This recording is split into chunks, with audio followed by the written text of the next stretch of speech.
Okay, so I'm live. Good morning, bows and bow ties. So look, it is early in the morning. I can't stay on too long because I need to shower and get ready for work. I just want to talk about a couple things. Okay, let me see. Let's bring this up real quick. What a weekend. Let me see. Can you see that better? No, we'll go like this. All right. So that's the thumbnail. You got Coco Golf and you've got prime time. So let me just get into it. So I'm trying not to be too loud because my house is really quiet and I feel like my voice is going to carry upstairs. Let me say this. I have watched, I'm going to speak to Black athletes for a second because there's always some mess with us, right? I'm not saying other groups don't experience anything, but there's always some mess. And I mean that in a good way. You know, people keep coming for us. All right. Now, I watched Coco Golf throughout the US Open. I didn't always catch all of her matches live. Um, so I watched Coco Golf. We had to deal with the Lars Siegerman. You guys have probably already seen my short regarding her. I'm like, we don't care about your tears, okay? Because she was clowning. So we saw Coco Golf come through that. She beat the brakes off of Yelena Ostapenko. For those of you who don't know who she is, I think she's Latvian. I can't remember. But she won the French Open. I'm gonna say, was it 5 or 6 years ago? I can't remember. I remember when she won. She played unconscious. She just hit out. Okay. So anyway, you know, Coco's been coming through a lot. But you know what I want to do? I'm gonna stop sharing my screen for a second and I am going to let me see. I want to play this for a second. Honestly, thank you to the people who didn't believe in me. Um, I mean, like a month ago, I won a 500 title, and people said I would stop at that. 2 weeks ago, I won 1,000 title, and people were saying that was the biggest it was going to get.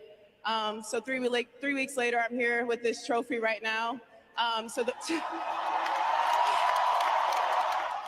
I tried my best to carry this with grace, and I've been doing my best. So honestly, to those who thought we were putting water on my fire, you're really adding gas to it. And now I'm really burning so bright right now. Honestly, thank Okay, you to the people so who didn't believe in me. we already Um, okay, stop, I stop, mean, stop. What? Okay. So basically, for those of you who don't know, Coco Gauff won the U.S. Open at the age of 19. They were giving her a lot of crap. They were always comparing her to Serena Williams. And don't get me wrong, it is great to be compared to Serena Williams and Venus Williams. But she came through it, right? So she won the U.S. Open. And, you know, I was here for it. I was cracking up at her speech because she gave a great speech. But she was like, "And for all the haters out there," I was like, yes, talk your stuff. Walk your walk, talk your talk. And this is what I'll segue into Coach Prime in a second. You know, she was walking her walk and talking her talk. Now I'm going to get into something else. I should have brought up Simone Biles, but you know, Simone Biles is arguably the greatest ever at the sport of gymnastics. Okay, she went on a tear at this last Olympics, but the Olympics before that, the current Olympics that just passed a few years ago. She did not really perform. I guess she was dealing with some mental health issues. I think she had a family death or something. I don't know. She she is otherworldly. So we had another young lady who was she was really talented. Sunisa Lee. And I don't want to take away from her accomplishment because she still had to go out there and perform, but she ended up being the other American gymnast that um, won the all around instead of Simone Biles. But if we were being honest, had Simone competed the way she was supposed to compete, um, yeah, so with that being said, when they were talking about Simone Biles taking time off, and she was just like, I need to take care of myself, my mental health, and stuff like that. Where I'm going with it is these Black athletes have decided that like we're here to stay, we're not going anywhere, but we're going to start taking care of ourselves, and we're going to do things our way. Okay, so the way Simone Biles has been performing, and she's come back and she is doing wonderfully. So I'll be keeping my eye out on her. Taylor Townsend played well in the U.S. Open. Um, let me just say, you've got a lot of athletes who are doing their thing. And Coco, I'm just going to be honest, I was happy for her. I was happy that she said, you know what? This is, for all the haters out there, all of them. So, but I'm going to get into Coach Prime in a second. Let me get back to here. Hold on a second. Let me get my mind right. There we go. Okay, so back to this. Anyway, so I was really pleased with Coco. I was really happy for her. She's put in the work. She's put in the time. She's 19. So congratulations to Coco Corey Golf for winning the 2023 U.S. Open Tennis Grand Slam Championship. All right. So look, we're going to talk about Dion. I didn't even pull up any clips because I don't even think I need to. There's so many of them out there. Coach Primetime, otherwise known as Deion Sanders. Let me just say this. We keep talking about how he has changed football, and I am here for it. I'll tell you the reason why. For years, you've got Nick Saban doing what he was doing, allegedly. Allegedly. Okay. You know, these Power Five coaches were getting out there recruiting all of these athletes, and what's not being said is, how you're not supposed to pay for athletes, but we know there were all kinds of shady deals done behind the scenes. Now, I can't prove anything, so everything is alleged. But my whole big thing is, he's no different than, who's the guy that also lost? I think he lost this weekend. Dabo Sweeney out of Clemson. They would get all of these players, okay? I guess what they call 5-star players, and they would get them to come to these schools, and then these players wouldn't even see the field. But they were just so loaded on talent, and people just wanted to wear the uniform. Let me just say this before I get into Dion. I was asking uh, another parent who played lacrosse. I won't say names. And we were talking about what is it like playing lacrosse at one of these big schools. Now, lacrosse is not as big of a sport as football, right? But we were talking about how a lot of these girls would go to these schools just to say that they wore the uniform, and they would have to wait years and years just to get on the field. And if they did get on the field before then, it wasn't meaningful time. Well, I've watched for the last couple of years. I watched, when you see people who are going off to play Division One lacrosse, I've watched what happens on TV and who's playing. And I'm just going to leave it at that. So you're competing, and I get it, like these schools want to win, but where I'm going with this is what Coach Prime has done, it was dismantled almost single-handedly the way college sports are going to be done because of the transfer portal. So I think you've got like Nick Saban and Dabo Sweeney and all these other Matt Rule and all of them. I know they're shook.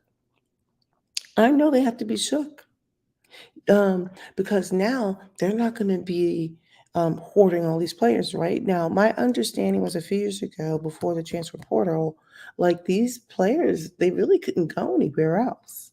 And I could be wrong, but they couldn't go anywhere else. So they would go to these schools, commit to these schools. These schools were making a ton of money off of all these kids, and they couldn't go anywhere. So yeah, they can suit up and say, "Oh, I played for Alabama or LSU." I forget who the coaches for LSU, but they couldn't get on the field. They were basically practice dummies. So now with the transfer portal, I think these young athletes are getting smart. And it's not just in football. Football is just the one that's being highlighted right now. But this is happening in another sport too, because I know it's happening in lacrosse. I can't speak to, and in like basketball, these kids are getting in the portal. They're allowed to monetize off their name. So now they don't have to rely on these schools doing any sort of backdoor deal. All they got to do is market themselves. So now with this portal, this has changed college sports. What he has done has transcended football. So although people got in the portal for basketball and for lacrosse, we saw after the NCAA with like the women's game, there was some sort of shuffling of the checker pieces. Football is really highlighting it. And so now you've got all these coaches in a tizzy. And the thing that makes this so great, watching how Dion and his team, Coach Primetime, dismantled Nebraska, was they were like, we're going to do it our way. At this point, it doesn't even matter what you say. It doesn't matter what you say. We're going to do it the way we want. So this is the thing. Let me go here for a second. I'm going to change this. All right. So what you see there is the Colorado. I'm going to make this big for a second. You see is the Colorado schedule coming up. All right. So this weekend coming up, they got Colorado State, and you have Oregon, and then USC. And this is the thing that's killing me about all of this, right? So everyone keeps saying, like, oh, they haven't done this, they haven't done that. And I'm sitting here thinking, like, now look, I am not a major, okay, let me get out of this thing because this wants to keep being pulled up. Okay. Uh, what? What is happening right now? Hold on, hold on. No, stop it. Okay. I don't know why I did that. So look, check this out. Every week, I keep hearing all these people get on TV talking about wait until they play this team, wait until they play that team. I'm like, first of all, why do it's almost as if like they're making it seem like, oh, well, you've got to play this team. And I feel like it's the opposite. I feel like, no, these teams have to play Colorado. See, because the way Dion has gotten in their head, he's like, these kids don't care. They believe in themselves. I should have had that Snoop clip where he's like, I want to thank myself. I mean, these kids believe in themselves. So the way they look at it, the way I think they're looking at it is they're like, oh no, you need to come see me. We have nothing to lose because y'all have dogged us out so much. You've talked about us so much. So I'm looking at this schedule. Next is Colorado State. Now, like I said, I'm not like this major football person. Like I like football, I enjoy football, but like I don't know the sport like all of you diehards. I've been watching it. In one of my previous videos, I said I've started getting into college football, but you know I'm a sports person anyway. So the way I see it is all of these teams, all of these coaches that are sitting there talking all this stuff, I think they're shaking in their boots because everyone keeps saying that these Colorado Buffaloes need to go see these teams. I'm like, oh no, I think these teams are well aware. Like, yo, this could be a problem. This could be a problem. So now, I don't know why I'm freaking myself out. But so now it's like, well, what else is going on? I'm like, these teams, I don't even think they know how to prepare for Colorado. They don't know how to prepare for Colorado because Colorado has so many weapons. That transfer portal has been good to Colorado. Let me tell you something. All these hating coaches, at the end of the day, they know that they're not going to be able to hoard all those players because now these kids can jump in that portal and get to the schools that are going to give them the opportunity to play. They're not held hostage. And this is the thing that kills me. This people keep saying, "Oh, we need to see how they're going to perform against let's see, Oregon, USC, Utah." Well, what's going to happen if one of those schools lose? What are they going to say then? Oh, well, this school wasn't that good. I'm like, well, maybe the Colorado Buffaloes are just the one that everybody needs to be looking out for.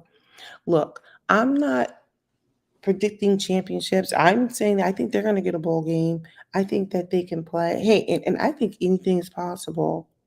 Anything's possible. You know who I haven't heard from, but I didn't go look for it either. I haven't heard from the likes of Georgia. I think Georgia is like, let's keep our mouth shut. I could be wrong. Look, if I'm wrong, I'm wrong. I think Georgia's like, I'm going to keep my mouth shut. Okay. Because well, they're not playing Georgia anyway. The only way they would play Georgia is if both teams made it to like a national championship. But I'm not even so sure that they will even give them the appropriate ranking to be considered for a part of playing in the championship. But like I said, I haven't even heard Georgia speak.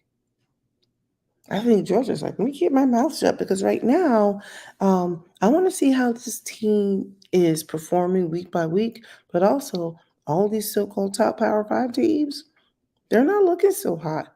Let me tell you what I enjoyed about this weekend. Now that I'm into the college football thing. So my buddy from my I used to work with him, and he's moved on to another situation, and we still stay in contact. You know what I liked about this weekend?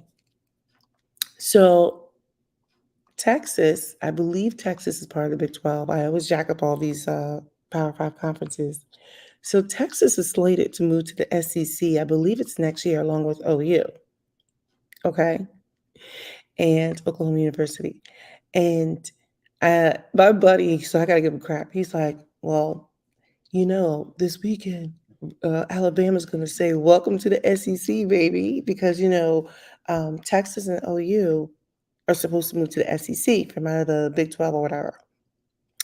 And I believe it's the Big 12. I should know this because my school is OU. That's where I got my master's from, even though I wasn't on campus.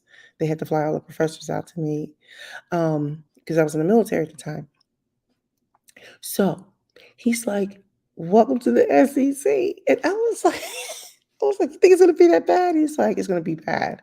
Now, I'm going to be honest. He will enjoy the fact that Alabama lost because his school is Tennessee. But he's just a diehard fan. I love it. He's great.